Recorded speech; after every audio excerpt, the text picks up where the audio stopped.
been 5 years since players were last treated to a numbered installment of the long-running Heroes of Might and Magic series, and Hungarian developer Black Hole Entertainment has taken that time to whittle off some staples of the franchise and introduce even more. Do these changes herald a mighty new direction for the series, or do they rob it of some of its magic? This union is politics, not passion.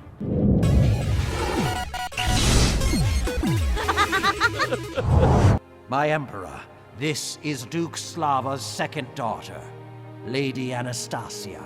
Set 4 centuries before the events of Heroes of Might and Magic 5, Might and Magic Heroes 6 starts out in the shoes of Duke Slava of the Griffin dynasty as he buddies up with some orcs in an attempt to beat back what appears to be a demon invasion. Yet it soon becomes apparent that an even deeper threat is at work here, and the plot quickly morphs into a tale of betrayal and assassination that occasionally plays like an overly melodramatic imitation of a George R.R. Martin novel. You claim that you had nothing to do with your daughter's escape. I've proof that your bastard son broke into my jails to free her! Sandor acted on his own. Once you've finished Slava's story, you're free to play the game through the eyes of Slava's 5 children and their respective factions in any order.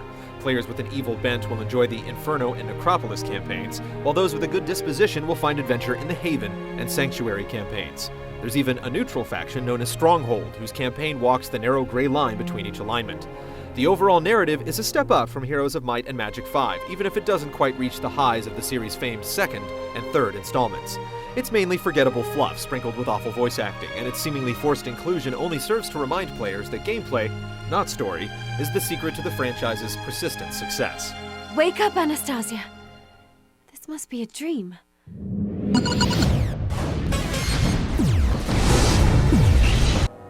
It all went wrong the day our father, the Duke of Griffin, died.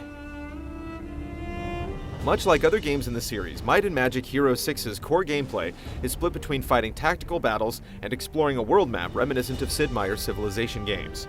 In the world map, you'll spend most of your time gathering various resources and recruiting new units. In the battles, you'll take part in challenging turn-based conflicts that famously play like a hybrid of chess and Dungeons & Dragons. Throughout each match, your only constant character is a hero that stands on the sidelines of the gridded battlefield and barks orders at units, each representing multiple soldiers stacked into one icon. Victory is usually based on attrition. When one side runs out of units, the other side wins. The first campaign is basically a long tutorial, but it's usually challenging enough to keep you interested without making it obvious that it's just a convenient way to introduce the units you'll use throughout the rest of the game. Beyond this introduction, there's plenty of other content to choose from, including the new Sanctuary faction, which mixes aquatic ambience with martial arts trappings borrowed from Japanese culture. In fact, if you take the time to play through all of the campaigns, you're looking at almost 80 hours worth of game time. Shalasa comes. One significant flaw is the need to play online to get the most out of the game. Playing offline is possible, but it means missing out on a host of achievements, a persistent online profile with stats, and most importantly, powerful dynasty weapons and abilities that level up as you play.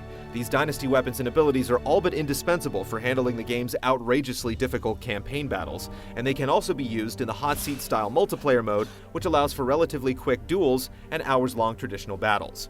As with other games that require Ubisoft's DRM safeguards, you'll find your experience particularly frustrating if your connection is even the least bit unstable.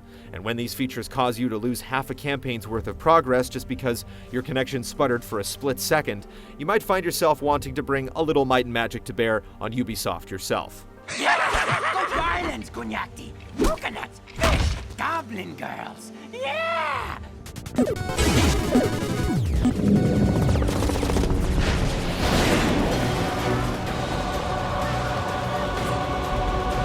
Might and Magic Heroes 6's basic tactical gameplay hasn't deviated much from the formula that served the series so well for so many years, but the game features a host of tweaks that will either excite or annoy longtime players.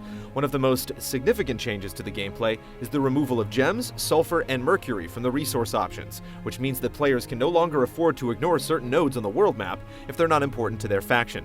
Here, every resource matters. Even so, you won't have to keep your eye on every single node thanks to a new area of influence dynamic that lets you focus on slaughtering baddies instead of having to check on every resource. Take the timber from the stores! Shore up the gates!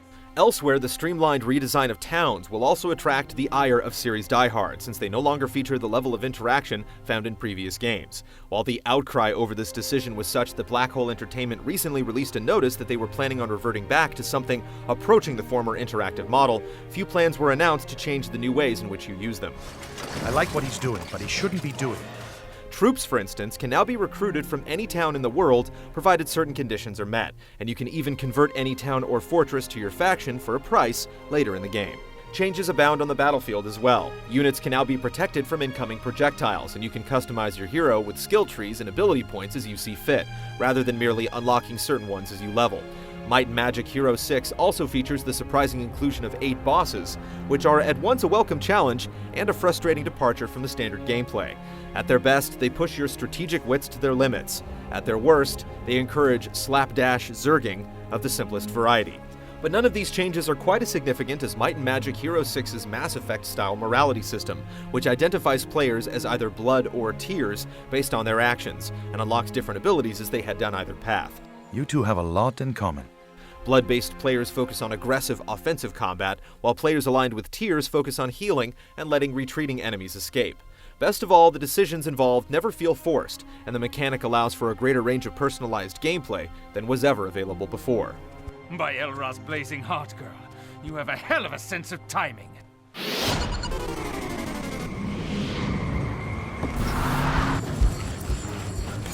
Regardless of how you may feel about the changes to gameplay, it's hard to deny that Might and Magic Hero 6 leaves the series looking better than it ever has before.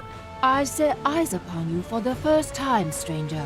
The general battle visuals and animations are miles ahead of those found in Heroes of Might and Magic 5, and the menus have never been so intuitive and easy to use.